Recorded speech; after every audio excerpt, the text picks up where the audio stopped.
চলো পরবর্তী পর্বটা শুরু করাই যাক বিশ্বাস অবিশ্বাসের। আফরিনের লাশ দাফন হয়ে গেল। সেই ছোট্ট ছেলেটার দেওয়া কাগজটির কথা পরিবারের কিছু ব্যক্তি ছাড়া আর কেউ জানে না। রাত 10টার দিকে মৃত্যু সাজুর কাছে কল দিয়ে কাগজের কথা বলে। আফরিনের ওপর প্রতিশোধ নিতে গিয়ে কেউ হয়তো তাকে খুন করেছে। সিদ্দিক সরকার থানা থেকে আর বের হতে দেননি। উপরমহল থেকে আদেশ দেওয়ার জন্য তাকে থানাতেই আটকে রাখা হয়েছে। সাজু যখন রফিকের বলা কথাগুলো সিদ্দিক সরকারের কাছেই বলেছে, তারপর থেকে সিদ্দিক সরকার সাজু ও ওসি সাহেবের সামনেই ছিল। এর মধ্যে সে শুধু তার ছেলে সজলের সঙ্গে কথা বলেছে, তাও যতটুকু কথা হয়েছে ততটুকুর মধ্যে রফিকের বিষয়ে কোনো কথা হয়নি। মাগরিবের কিছুক্ষণ আগে সাজু যখন থানা থেকে বের হয়ে আসে তখন সিদ্দিক সরকার হাজতে। তার মোবাইল, মানিব্যাগ, যাবতীয় সব কিছু পুলিশ জমা নিয়ে রেখেছে। সুতরাং বাইরে কেউ রফিককে যে সাজুর কাছে সরকার সাহেবের কথা বলেছে সেটা জানালো কীভাবে?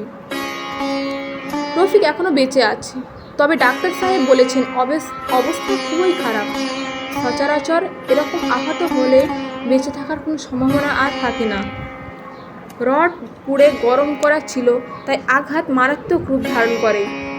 ডিবি অফিসার হাসান আলী নিজেও এসছেন হাসপাতালে।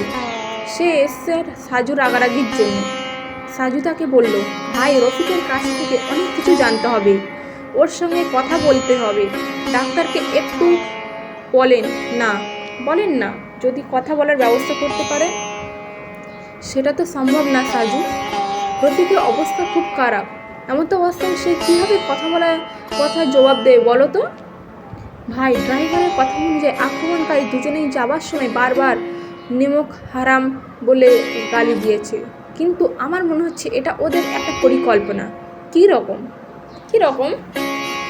দেখুন, প্রথমত আমরা সিদ্দিক সরকারকে বাইরে কারোর সঙ্গে যোগাযোগ করতে দিইনি, আর দ্বিতীয়ত সিদ্দিক সরকারের লোক যদি আক্রমণ করে থাকে তাহলে কোনোদিন তার নাম বলে যাবে না।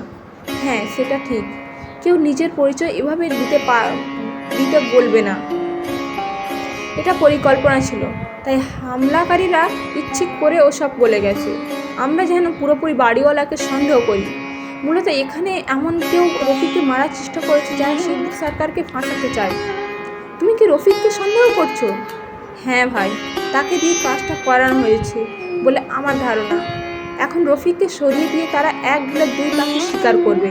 প্রথমত রফিক সাক্ষী হিসাবে থাকবে না, দ্বিতীয়ত সিদ্দিক সরকারকে ফাঁসানো যাবে। কিন্তু রফিক, আমি তখন আপনাকে বারবার বলেছিলাম যে স্যারের কাছে সিদ্দিক সরকারের বিরুদ্ধে রফিকের বলা কথাগুলো বলতে হবে না। আপনার জন্য স্যারকে বলে সব কিছু এলোমেলো হয়ে গেল। তোমার কি ধারণা যে ওগুলো স্যারের কাছে বলার কারণেই রফিককে আক্রমণ করা হয়েছে? কিছুটা তাই। এই জন্যই আমি চাকরি করতে চাই না। কিছু হলেই ওপর থেকে হুকুম আসে, তাদের হুকুম মানতে কি কাজের 12টা বেজে যায়। এই মামলা শেষ হলেই আমি চাকরি ছেড়ে দেব। নিজের মতো করে পারলে করব, না হলে নাই। মাথা গরম না করে আগে ওই হামলাকারীদের খুঁজে বের করতে হবে। তাদের ধরতে পারলেই আমরা আসল অপরাধীর কাছে পৌঁছে যাব। সাজু হাসপাতালেই অপেক্ষা করতে লাগলো। হাসান আলী তাকে বাসায় নিয়ে যেতে চাইলেও কিন্তু সাজু রাজি হলো না। বাধ্য হয়ে হাসান নিজেও থেকে গেল। সাজুর একটাই কথা, সে রফিকের সঙ্গে কথা বলতে চায়। রাত 12টার দিকে রফিক আবল তাবল বলা শুরু করে।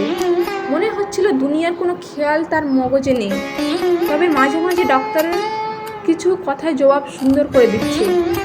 হঠাৎ করে সে সাজুর কথা জিজ্ঞেস করলো। সাজুর সঙ্গে কথা বলার জন্য অস্থির হয়ে গেল, কিন্তু ডাক্তার রাজি হচ্ছিল না। রফিকের কথা বাইরে জানানো গেল। ডাক্তারের নিষেধ অমান্য করে সাজু জোর করে রফিকের কাছে গেল। ডিবি হাসান আলী ভাই পাশেই দাঁড়িয়ে রইলেন। সাজু বলল, রফিক ভাই, আমার কিছু প্রশ্নের জবাব দিতে হবে, একটু মনোযোগ দিয়ে দেন। রফিক 2 মিনিটের মধ্যে ফ্যাল করে তাকিয়ে রইল। তারপর কণ্ঠে পরিবর্তন করে এনে বলল, স্যার, আমি আমার পাপের শাস্তি পাচ্ছি।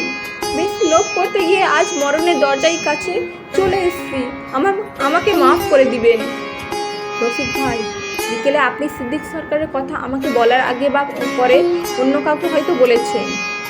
আপনার আর সিদ্দিক সাহেবের সেই কথা আমি ছাড়া আরও কেউ জানে?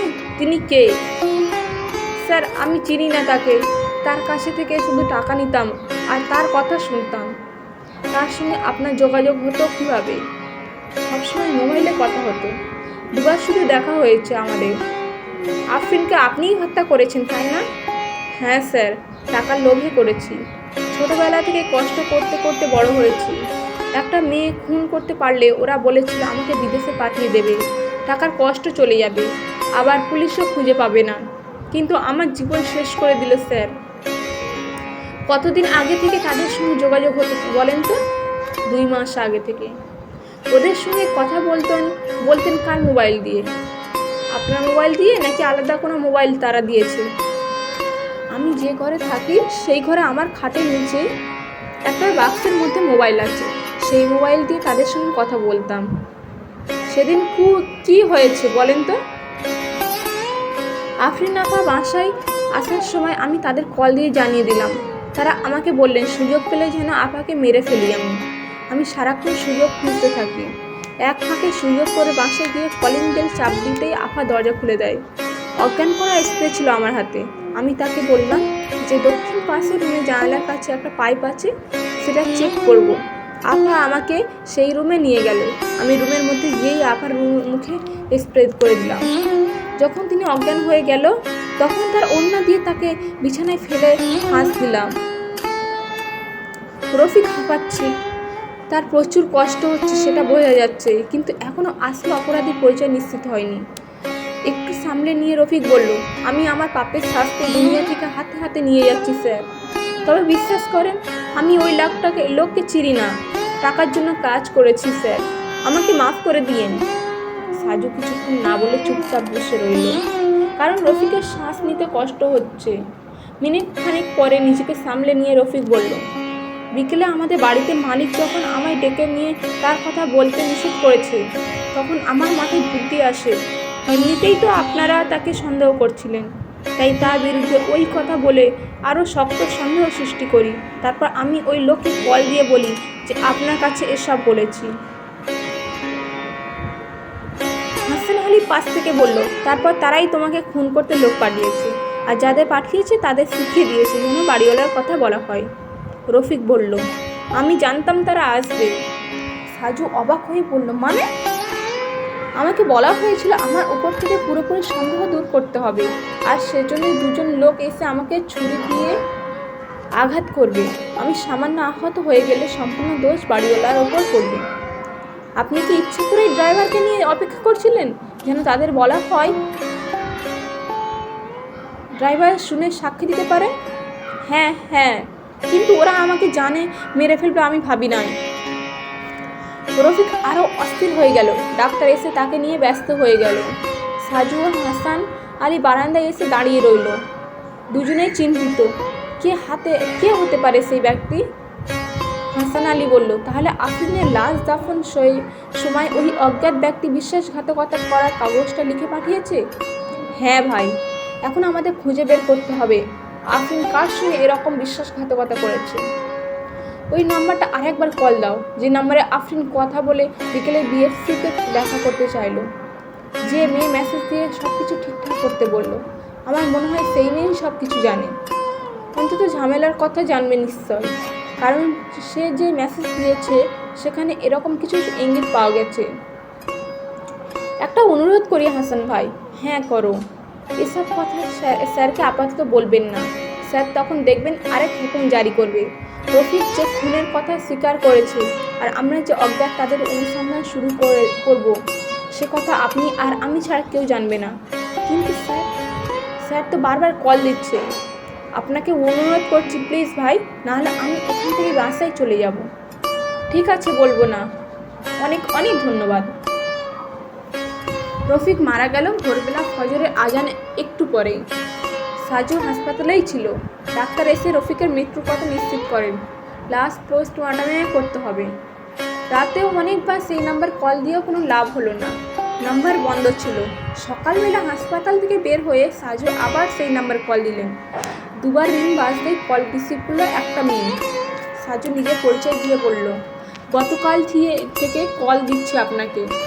আমি পরশু রাত থেকে অসুস্থ, তাই মোবাইল থেকে দূরে ছিলাম। বারবার অনেক কল দিচ্ছে, তাই মা মোবাইল বন্ধ করে রেখেছে। আপনার নাম কি? শারমিন চৌধুরী। আফরিন নামে কাউকে চিনেন আপনি? জি, আমার বান্ধবী। সে খুন হয়েছে সেটা তো নিশ্চয়ই জানেন। হ্যাঁ জানি। আর এরকম কিছু হতে পারে সেটাও আমি জানতাম। এমনকি আফরিন নিজেও কিছু একটা বুঝতে পেরেছে, কিন্তু পাত্তা দিত না। সেদিন আমাদের দেখা করার কথা ছিল, কিন্তু আমার হঠাৎ একটা হার্টের ব্যথাটা বাড়তে থাকে। তারপর আবার জ্বর এসছে, তাই পুলিশের কাছে গিয়ে যোগাযোগ করতে পারিনি। আমরা কি আপনার সঙ্গে একটু দেখা করতে পারি? যদি আপনার ঠিকানাটা বলতেন। 3 নম্বর সেক্টরে 6 নম্বর রোডে চলে আসুন। আদনানকে রাতেই বাসায় পাঠিয়ে দিয়েছে সাজু। হাসপাতালের সামনে থেকে নাস্তা করে বাইক নিয়ে তারা শারমিনের বাসায় রওনা দিল। সাজু ভাই ও হাসান আলী দুজনেই শারমিনের বাসায় সামনে মুখোমুখি বসে আছে। শারমিন কি সত্যি সত্যি অসুস্থ? সেটা তার চেহারায় স্পষ্ট বোঝা যাচ্ছে। সাজু বলল, বলেন তো, আফরিনের সঙ্গে কার সমস্যা ছিল? সাথীর সঙ্গে ও একটা অপরাধ করেছিল। সাথীকে? আমাদের একটা বান্ধবী ছিল। এখন নেই? না, নেই। 2 বছর আগে সে আত্মহত্যা করে মারা গেছে। সাথী কি তাহলে আফরিনের কারণে আত্মহত্যা করেছে? মানে এরকম কিছু? সাথী যথেষ্ট সুন্দরী ছিল, তবে খুব লাজুক ও ভীতু টাইপের। পড়াশোনায় অনেক মেধাবী। আচ্ছা, তারপর? আমাদের একটা বন্ধু শাকিল সাথীকে অনেক পছন্দ করত। শাকিল অনেক বড় লোকের সন্তান, কিন্তু সাথী তাকে অবহেলা করত। কিন্তু শাকিল তবুও তার পিছন পিছন ঘুরত। তখন কি আপনারা একসঙ্গে পড়াশোনা করেন সবাই? হ্যাঁ। ঠিক আছে, তারপর বলেন। একদিন পরে সাথীর জন্মদিন ছিল। শাকিল তখন আফরিনকে বলে যে সাথীর জন্মদিনে সে স্পেশাল একটা সারপ্রাইজ দেবে। ও সেজন্য আফরিনের সাহায্য চাই শাকিল। সেটা কেমন সারপ্রাইজ? মিরপুরে শাকিলের একটা বাসা আছে, সেখানে সে জন্মদিনের আয়োজন করবে। আফরিন যেন সাথীকে নিয়ে সেখানে যায়। শাকিল বলেছিল যে সাথীর জন্মদিনে যদি ভালো কিছু করতে পারে তাহলে হয়তো রাজি হতে পারে। তাই আফরিন রাজি হয়ে গেল। পরের দিন সাথীকে নিয়ে মিরপুর চলে যায় আফরিন। আফরিনকে সাথী অনেক বিশ্বাস করত, তাই যেতে রাজি হয়ে যায়। আপনি জাননি? না, আমাকে বলে নাই কিছু। আর আমি তখন মা বাবার সঙ্গে কক্সবাজারে ছিলাম। তারপর কি হলো? আজকের পর্বটি এই পর্যন্ত। আমার এই অডিও বুকটি শোনার জন্য থ্যাংক ইউ সো মাচ।